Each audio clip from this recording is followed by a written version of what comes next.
Hey everybody, welcome to the Form and Function video blog. I have my special guest today is Michael Ryan, colleague of mine at Equinox and also an instructor. Mike, welcome to the show. Thank you, Paul. Thanks for having me.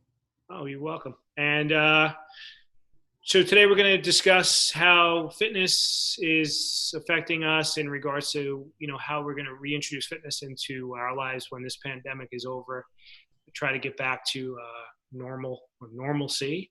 But before we do that, Mike, why don't you give everyone a little bit about your background and how your journey led you to this point in fitness? Sure. So my undergraduate degree is in health education from City University at Queens. And what led me to that was I was always a child athlete. I swam competitively from the third grade through varsity years. And then when I started resistance training, my dad had brought me a bench when I was about 16, and I kind of didn't touch it for about a year or two. And then I started training for swimming, and lo and behold, although I never really grew in a vertical direction, I was able to change the physical muscle mass of my body. So all those years I was waiting to grow in height, I was amazed that I was able to morph myself, and I was in control of it through progressive overload. I improved my nutrition and other such habits. So as that transcended, I got into the world of physique competitions, and that went from being a teenager at 19 all the way to about 34 years old, winning a national title in 1995 through the NPC for the National USA Championship as a lightweight. In 2004, still competing on a national level, I tore my pec major. And at the time, I thought it was just like a random thing. And I was in a franchise. I was a franchise owner for a powerhouse gym at the time. And, I really kind of got diverted after that, or prior to that injury, from science and application into more of an operational standpoint. So I was naive to the fact that I had to look at a bigger picture. And that was 2004. 2008, ruptured my rotator cuff in the left shoulder, ended up in open repair. I have 3 anchors and 6 lines in this shoulder. Now I get to 2010, and I tore my rectus femoris and adductor magnus under load. And it wasn't until after that injury that I started putting pieces together, what's going on. At this time, I was working for Equinox. I was getting more exposure. I had left my franchise. I was getting more exposure to the applications and current science. And I started looking at a bigger picture. Every time I'm sick with a sinus infection, this injury happens. So the more I started looking back, okay, seasonal allergies in the summer. Now I get to this progressive sinus infection every fall. Same scenario. I get a Z-Pack, didn't work, go back. They give me another antibiotic, clears me up in 24 hours. But within 48 hours of that drug, I'm getting injured substantially, eventually leading to a hip replacement. So the more I started looking at this, I put it together, and sure enough, the Levaquin drug that they were giving me was compromising connective tissue. And it just kind of opened up this whole new world for me that I'm like, I need to understand things more, not only about myself, but how I can better process this and apply it to my clientele. So from that point forward, I really took a committed role within myself for professional development and personal growth. Equinox really inspired me to be all of that through the master instructor role for the last almost 11 years now. And then in 2017, off my bucket list, went back, finished my master's degree, and now currently studying as a candidate for a PhD program in performance psychology. That's awesome. It's funny. I was working with an Equinox trainer. This was a couple of years ago, and decided in my 40s to take up Olympic lifting, right? Just why not, right? Mm-hmm. I don't know if it's definitely not the doctor part of me that was making that decision. And for the first, I'm not someone who's like usually gets seasonal allergies, but that particular year I got a sinus infection, and my ENT prescribed me Levaquin. And I was teaching the MSP course, and I think I was teaching Equinox Academy, and it came up about Levaquin and the injuries. And when she wrote me the prescription, I was desperate, and I realized she gave me a generic form. I believe it was a generic form of Levaquin. I'm like, please don't. I'm just got into this workout program. I don't want to be tearing muscles, tearing tendons. So it's interesting. I think a lot of people don't realize that. You don't think antibiotics is something that's a risk. This is not exactly what I was intending on talking about today, but it is an interesting point, because I know your physical history, some of it, your physical history as well. I didn't realize that you had all these injuries. So that was some good information. Thank you for sharing that. In regards to where do you see where we are now? Obviously the world is crazy. I mean, we've both been around for a while, and we've seen a lot of things, but I don't think anyone has seen what we're seeing right now. I mean, I was laying in bed last night, I turned to my wife, I'm like, we're in a global pandemic. Yeah. It's like, it's just like this reality, this mental state that we're all in, that it's like, wow. But from a fitness perspective, our world's rocked. And the question I have for you is, where do you see the fitness industry moving from this point on? I mean, I think most of the trainers that I know are doing online coaching. Where do you see where we're moving towards, at least for the short term, for like the next year or so? Yeah, it's a great question. Something I've been considering and thinking to myself even before we closed our doors. And that was, early mid-March. And the greatest concern was, for me anyway, is, precision nutrition has this analogy that, will you continue to mow your lawn while your house is on fire? So that's where I think we are at this point in time. Those of us who have some experience and exposure to habits, behaviors, lifestyle modification, perhaps are a little bit on the curve with that. But for the majority of not only our clients, but several colleagues who haven't thought about this before and are living in this place now, that here we are trying to ward off an acute attacker, right, for this pandemic. But at the end of it all, what is it going to look like from a chronic accumulative outcome a year from now, 2 years from now, where you're no longer thinking about the immediate danger of the pathogen? Now you're trying to recover from lost income, lost loved ones, maybe a change of career. So all these things now, I think our fitness industry is going to go shift into a more focused behavior platform, where it's beyond just, let's get a killer butt-kicking workout in the next 30 minutes. How high can I spike your heart rate? How much are you sweating? How gassed are you? On the contrary of that, I think it's going to be more like, yeah, you want to train hard, but are you eating hard? Are you recovering hard? Are you prepared for resilience? So I think the coaching platform about anticipating or being prepared for the unknown and the ability to recover from that in a resilient manner is really where we're transcending, because workouts will always be there. The movement piece of this. And at Equinox, we call it movement, nutrition, regeneration. But the nutrition and regen, so many people are sheltered in their homes right now, but are they indulging in packaged processed foods, tons of alcohol? Maybe they're sitting outside on the step and started smoking again after years of not doing that because of the stress response. Or are you kind of like being creative in your home, working outside as springtime is coming, finding yourself into the hobby of cooking or reading books or pursuing some kind of online education to kind of transcend it into a level of positivity and finding a silver lining in all this? More of a holistic approach to health and fitness versus just thinking fitness is something you get done, right? Yes. So Mm-hmm. I think feel like I've been thinking that as well. I mean, I think the mental health part of it is such a big part of it. I feel like I've always been fairly confident. I just grew up with trying to be confident. And I think that being stuck in a house for 6 weeks and being handcuffed and what I can't do now has really challenged me up here, which, Yep. it's like, wow, what's my significance? What's my worth?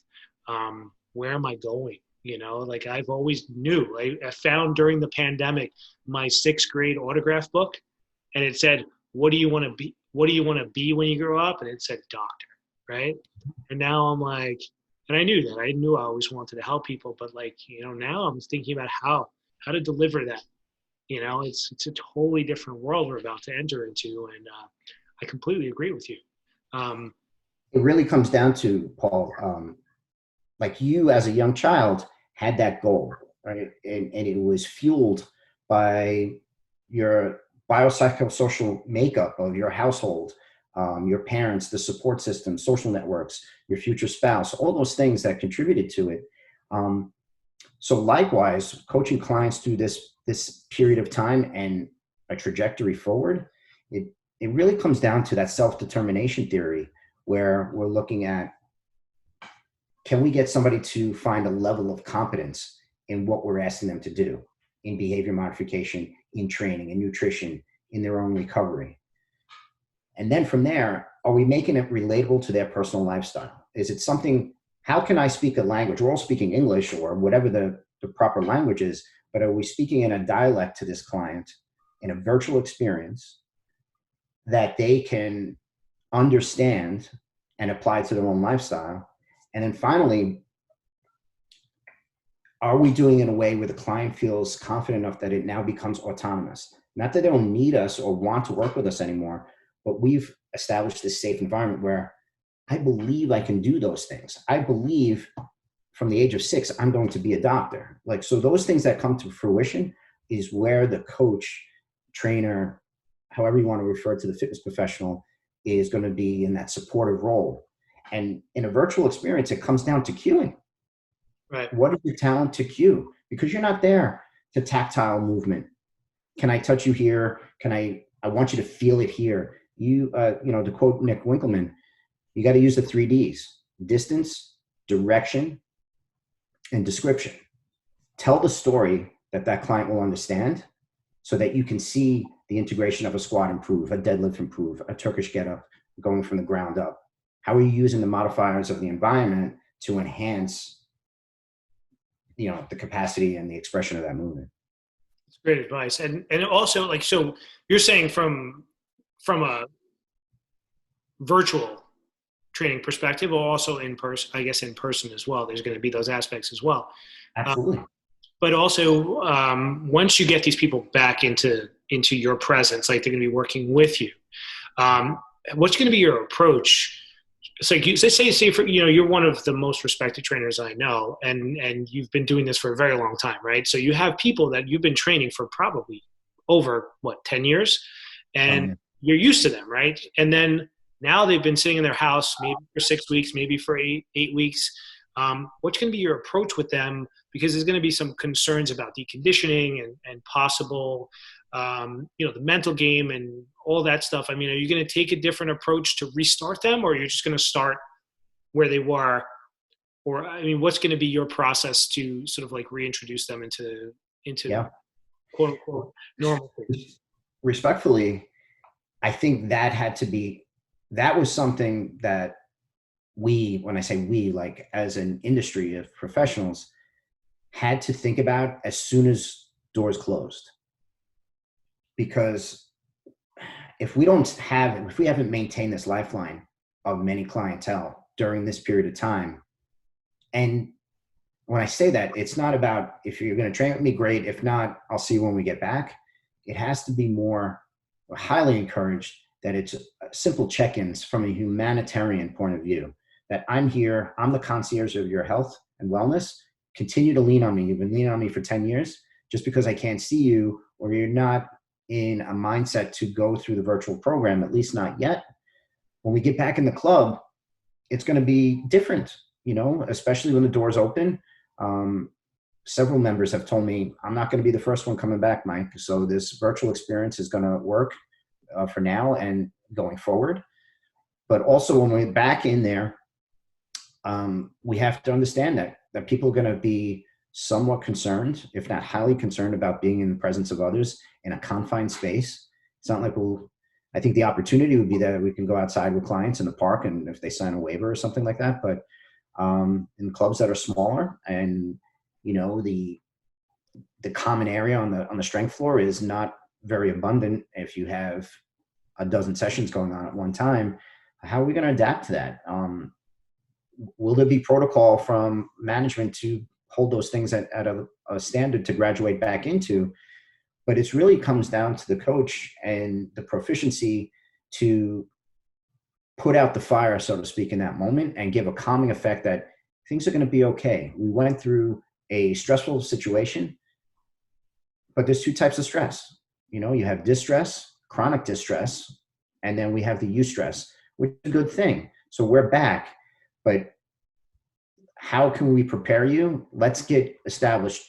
You've trusted me all along for the last 10 years or however long we've been together.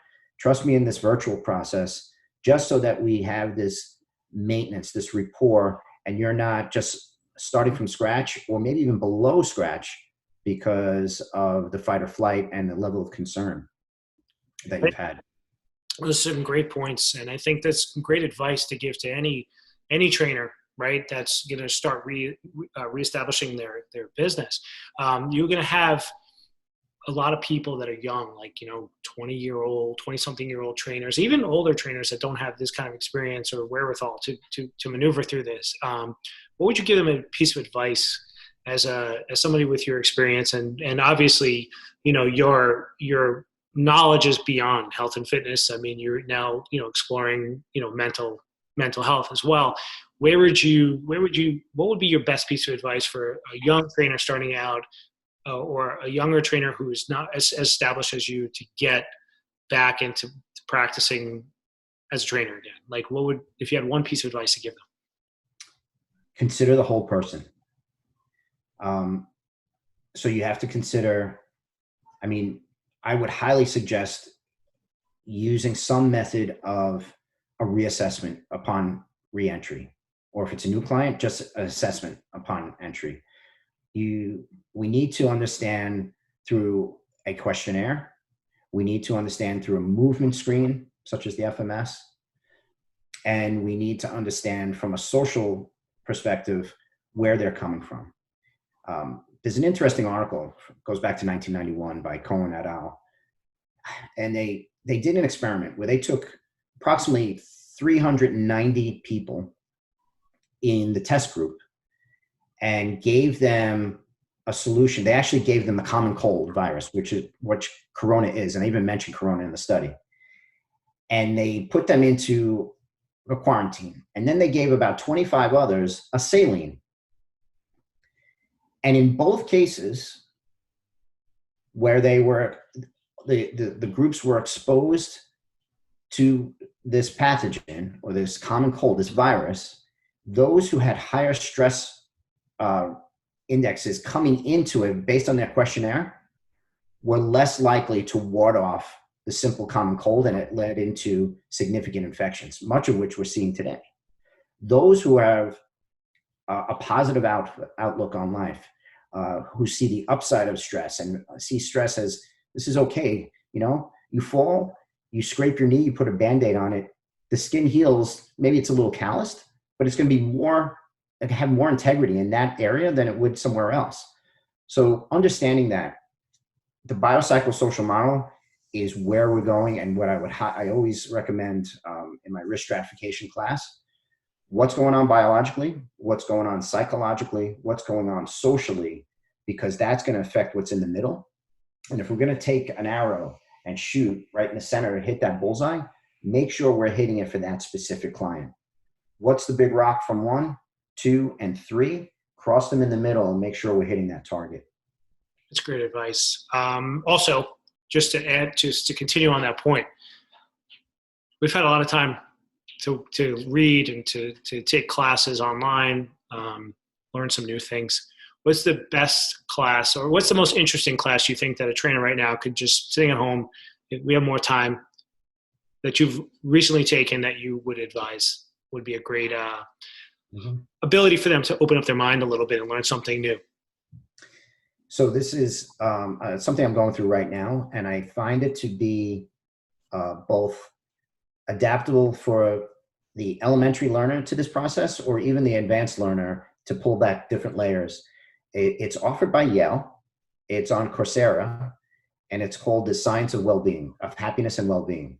I'm halfway through. It's a 10-week course, work at your own pace, provided that you finish the coursework within a 7-day frame for each week. It's 10 weeks. You do get a certificate. Anything aligned with Yale, I think, is something wonderful. So it's a free course, and I truly believe that if trainers out there who are kind of inactive, let's say right now, and can understand what it takes to find a level of happiness upon re-entry, you can have better coaching to buffer the anxiety and depression, loneliness, all these things that people are going to be going or have been going through, and come back and say, you don't understand what I've been through. Yes, well, on some level I do, empathetically and sympathetically, because I've been there and I've learned from it. I would highly recommend it. It's very good. Awesome. Thanks so much, Mike. And how can people reach out to you if they had any questions? If you Sure. can field any questions on Instagram or email, like how can people get in touch with you? Yeah, no problem. Thank you, Paul. My Instagram handle is @mryanwellcoach. And then my email is michael.ryan@equinox.com. Awesome. Mike, thanks so much. Wealth of information. Always love hearing from you. And I look forward to perhaps having you back on in the office, social. Sure. 6 feet away from me, of course. We're going to have to get a really big camera, a zoom lens, like a wide pan. Yeah, we'll have 2 laptops across the room, right? That's it. And, thanks so much. I think this is really helpful. I love your approach. Always enjoy listening to you speak. And hopefully we'll get out of this soon. Thanks, Paul. Thanks for having me. You're welcome, buddy. Stay healthy. Okay.